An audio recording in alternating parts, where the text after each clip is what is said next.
Il est le gardien du souffle unique, celui qui traverse toute forme vivante. Son regard seul ouvre des portails de mémoire, invitant à l'union des parts exilées de soi.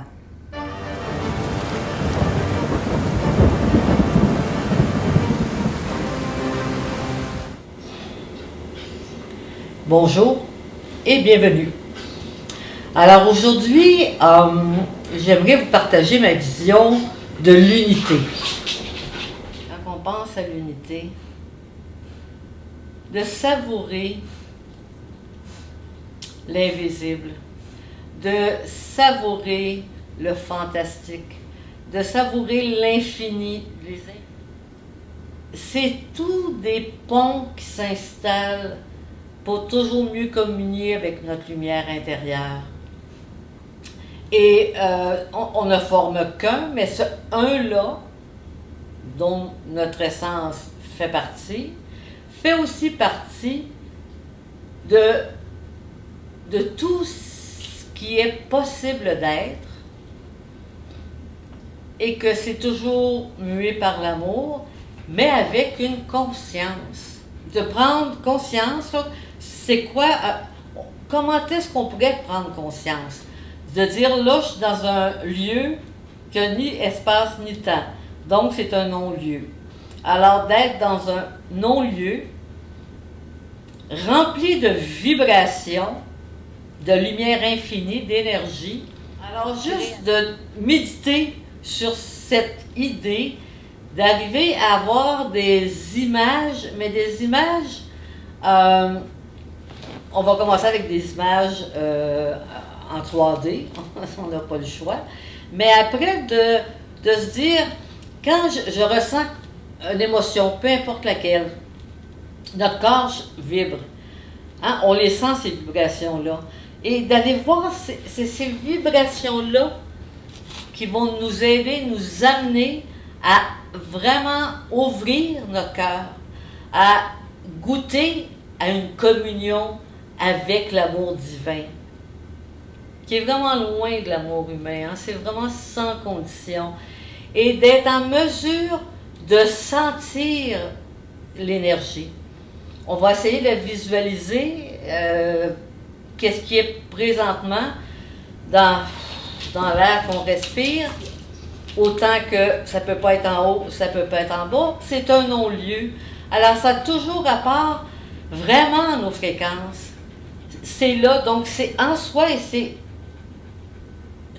tout n'est que ça. On fait que un changement vibratoire, un changement de fréquence, et on garde bien sûr la conscience qui prend de plus en plus d'informations, mais on garde aussi notre signature.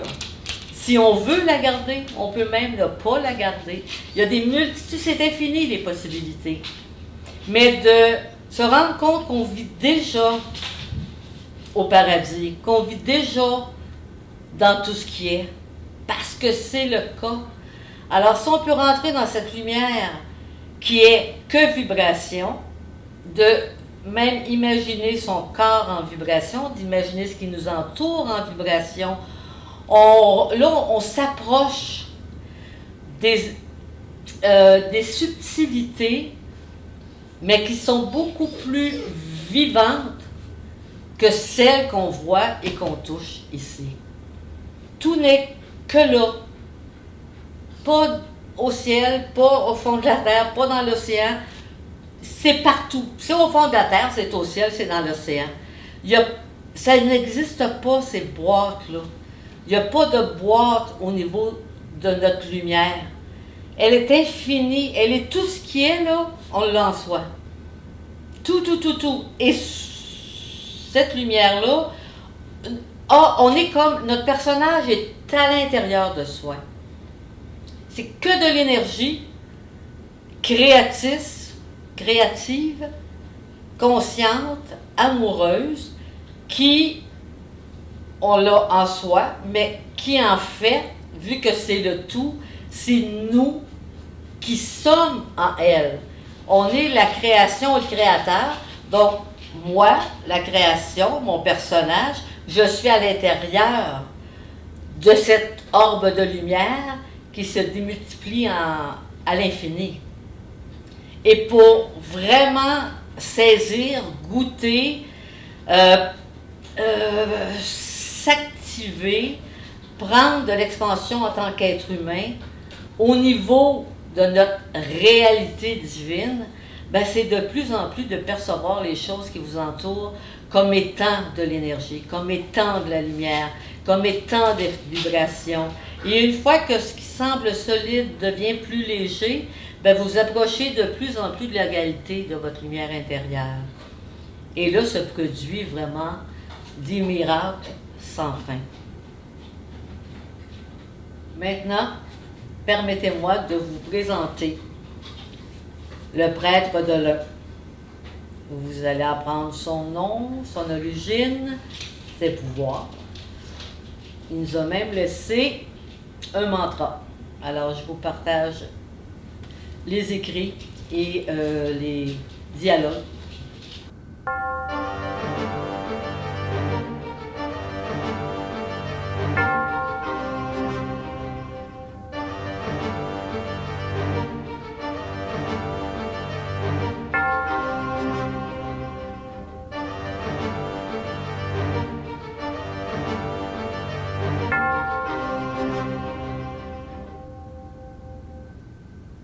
Énaïch, appellation terrestre, le prêtre de l'un. Origine, entre les sphères, là où la pensée se dissout et où l'être pur commence.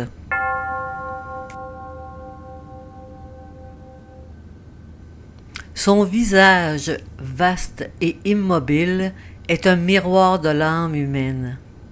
Porteur des traits d'une mémoire universelle, le fil de l'unité, un arc subtil reliant la sagesse céleste aux profondeurs du cœur.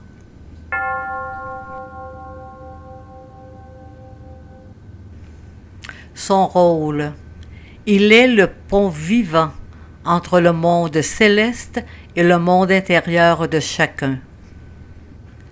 Ses mots, quand il y a raison d'être, résonne à l'intérieur comme une voix oubliée que l'on reconnaît pourtant.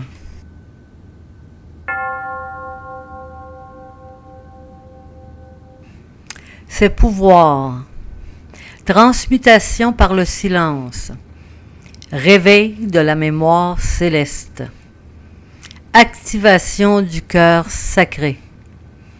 Il lit au-delà du visible, dans l'architecture subtile des âmes.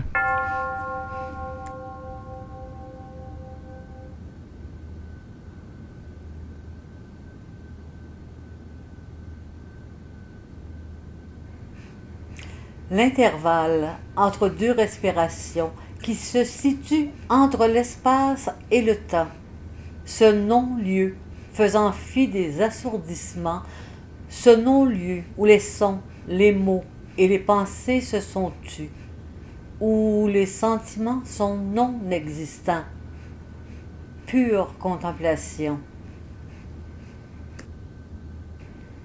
L'essence même de la beauté y règne, y vibre, par un battement lointain, une salutation à la vie. Être. Enfin, le prêtre de l'un me parle beaucoup de sphères.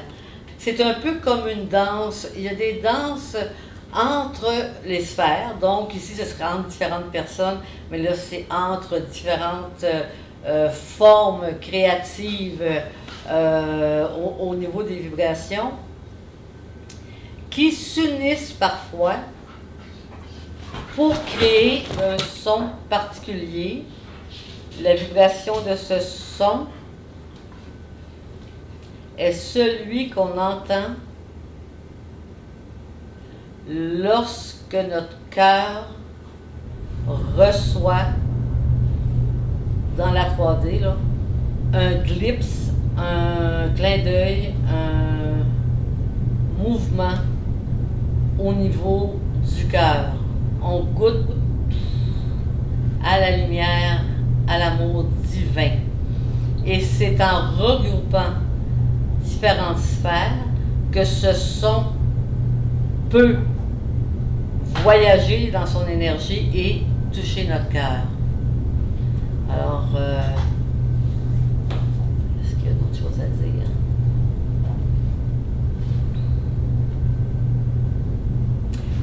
Et ce son, paraît-il, est celui que préfèrent les anges pour danser. Non, mais c'est beau, c'est poétique. Merci. Alors, sur ce, je vous laisse. À la prochaine. Merci.